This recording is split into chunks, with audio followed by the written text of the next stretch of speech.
Ya, assalamualaikum warahmatullahi wabarakatuh. Teman-teman semua, kembali lagi di channel Anak Empang. Pada video kali ini saya akan share tentang bibit baru yang baru aja datang ya teman-teman, sekitar 5 hari yang lalu ke farm Anak Empang. Jadi untuk siklus kali ini saya juga mencoba untuk membesarkannya di dua metode teman-teman. Yang pertama di metode bioflok, yang kedua dengan metode konvensional yang saya tebar di kolam tanah teman-teman. Nah di sini saya menggunakan 7 kolam ya. Ada 1, 2, 3, dan ada 4 lagi di sana.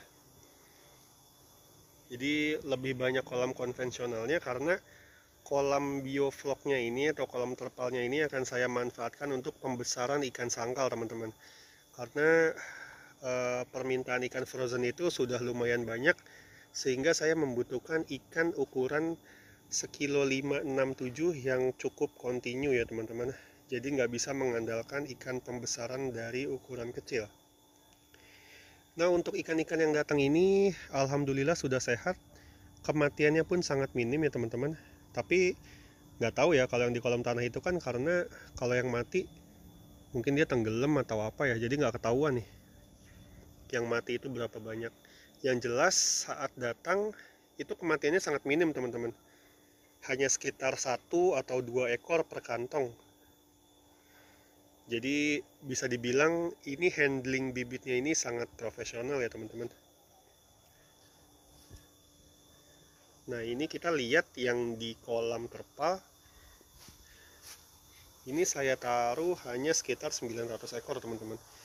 Jadi ikan-ikan yang apa namanya ya, sehat ini, kalau nanti misalnya sudah nggak ada kematian, baru akan kita masukkan ke dalam metode bioflok teman-teman. Nah ini masih masa karantina di hari kelima. Ini masih kita bisa lihat ya ada kematian tuh, ada kematian 2 ekor. Ini masih wajar banget ya teman-teman, kalau ada kematian 2 ekor 3 ekor itu masih wajar banget, apalagi di masa-masa awal mereka itu beradaptasi di kolam baru dan di air baru teman-teman. Jadi alhamdulillah ikannya udah seger-seger dan respon pakannya juga sangat bagus ya teman-teman. Ini untuk pakan saya menggunakan 781-2 teman-teman. Kita coba lihat ya respon pakannya seperti apa.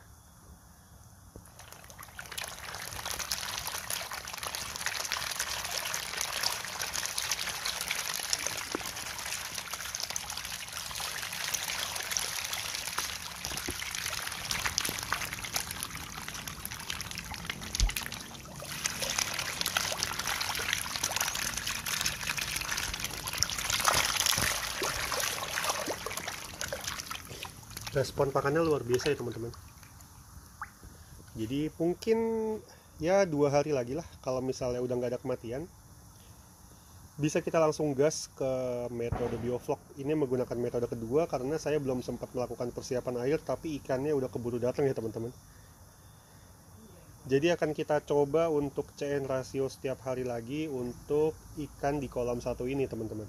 Sampai nanti vlognya itu di angka 10 dan amoniak 0, baru kita bisa push FR-nya ya, food rate-nya bisa kita genjot ya teman-teman. Sekarang coba kita lihat yang di kolam konvensional, kita coba lihat respon pakannya. Ini sama-sama ya bibitnya, sama-sama bibit Black Prima. Nah itu respon pakannya bagus ya teman-teman. Jadi saya mau komparasi antara metode bioflok dan metode konvensional ini, yang lebih dulu panen tuh yang mana ya. Nanti kita saksikan bersama-sama ya teman-teman. Untuk kepadatannya di kolam konvensional ini atau di kolam tanah ini, maaf ya teman-teman, lagi agak kurang sehat nih, cuacanya lagi nggak mendukung nih. Jadi untuk di metode konvensional ini saya isi sekitar 5 ekor per meter kubik teman-teman. Ini kolamnya itu sekitar ukuran 17 kali 12 dengan kepadatan 80 cm sampai 1 meter. Saya hanya isi 5 ekor per meter kubik.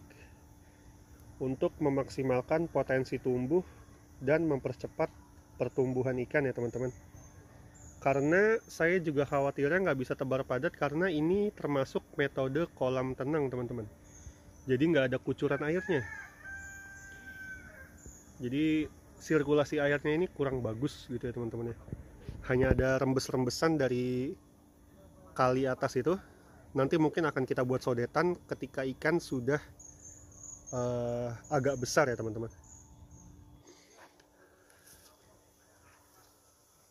Nah tuh ikannya tuh laparan ya sebenarnya, karena saya tahan makannya hanya sedikit aja.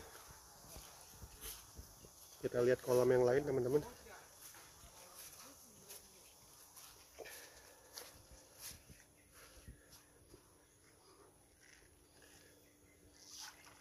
Ya, bagus juga ya respon pakannya.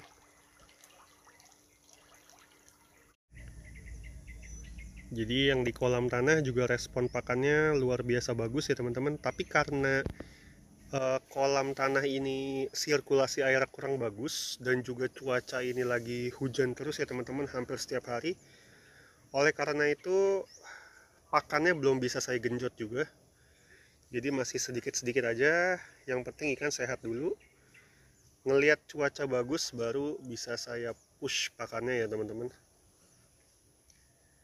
Sama kepadatannya juga saya isi 5 ekor per meter kubik. Nah ini yang membedakan kenapa di siklus sebelumnya saya belum bisa menebar bibit di kolam tanah, karena sekarang kita sudah masang jaring ya teman-teman. Jadi ini ada pagar pelindungnya sekitar 80 sampai 1 meter lah ini tingginya. Karena di sini kalau hujan besar itu suka banjir teman-teman. Tapi sekarang insya Allah sudah aman ya. Sekeliling semuanya udah pakai jaring.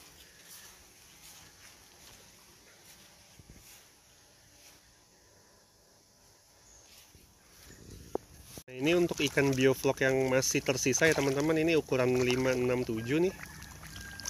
Jadi masih kita tunggu sampai ukurannya ini masuk ke ukuran frozen ya teman-teman. Tapi sebetulnya ini udah masuk juga sih.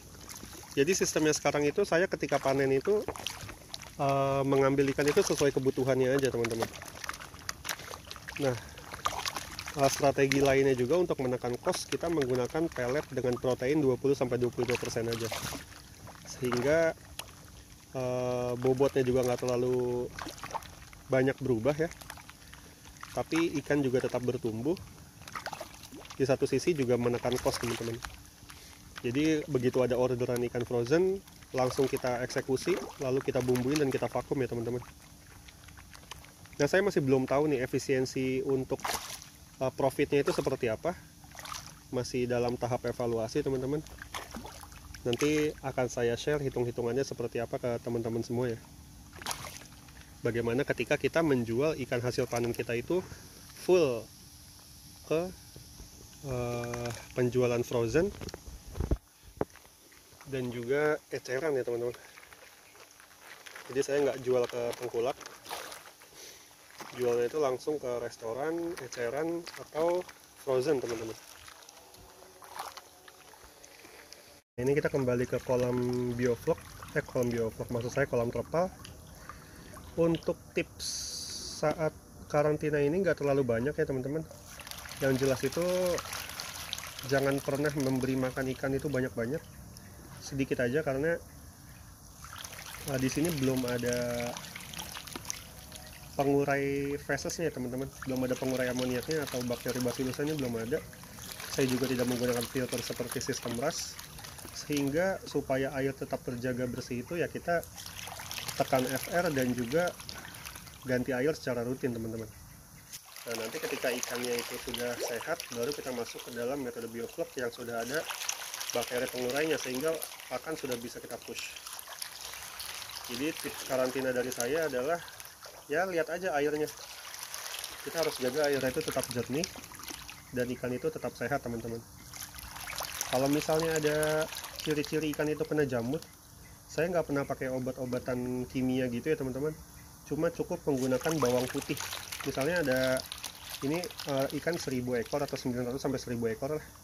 Itu bawang putih yang satu siung gini ya, yang banyak itu kita haluskan, setengahnya itu kita larutkan ke air, dan setengahnya itu kita jadikan sebagai bibisan teman-teman.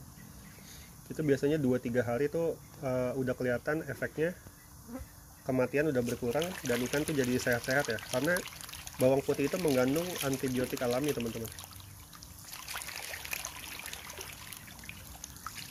Dan juga jangan lupa garam ya teman-teman. Garam cukup 1 kilo per meter kubik. Ini kan karena ini cuma diisi sekitar 20 cm, paling garamnya 1 kilo sampai 2 kilo aja, itu udah cukup ya untuk masa karantina. Oke teman-teman, saya rasa segitu saja video kali ini. Untuk update-nya pasti akan saya upload di video selanjutnya. Sampai bertemu di video-video selanjutnya. Wassalamualaikum warahmatullahi wabarakatuh.